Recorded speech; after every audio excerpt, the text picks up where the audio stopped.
Би хөхний сүү муутай ээж, энэ ташаа ойлголтыг үгүйсгэе. Манай гэр бүлд бүх эмэгтэйчүүдийн сүү бага байсан. Бид ийм л сүү багтай удмынхан юм. Ирээдүйн зарим эхчүүд хүүхдээ хөхөөр хоолсож чадах хэсэгтээ эргэлзэж ингэж ярьдаг ч энэ бол ташаа ойлголт юм. Судалгаагаар эмэгтэйчүүдийн зөвхөн ойролцоогоор 3% нь л хүүхдэд хэрэгтэй бүрэн хэмжээний сүү ялгаруулж чаддаггүй.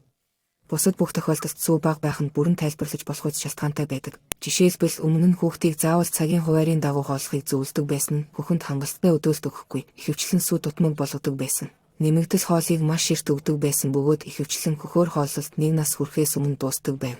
Ингэснээр л сүү багтай гэх ташаа ойлголт бий болсон.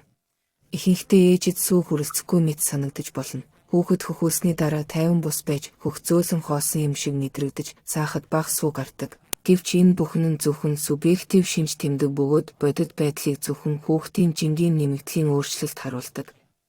Хэрэв хүүхэд 7 хоногт ойролцоогоор 200 г нэмдэг бол танд сүү хангалттай байгаа гэдэгт эргэлзэх хэрэггүй. Хүүхдийг хөхөөсхийн өмнө ба дараа жимлэх хэрэггүй. Энэ бол маш нарийн биш арга юм. Эхний үед 7 хоногт 1 удаа, дараа нь сард 1 удаа жингэн хянахад хангалттай. Мөн хөхний хэмжээ нь амжилттай хөхөөр хооллоход огтхон ч хамаагүй. Тиймээс амжилтад итгээрэй, эргэлзэх хэрэггүй. Учир нь хүүхдээ хевлийдээ тесэн төрүүлсэн ямар ч ээж ихэвчлэн түүнийг хөхөөр хооллож чаддаг.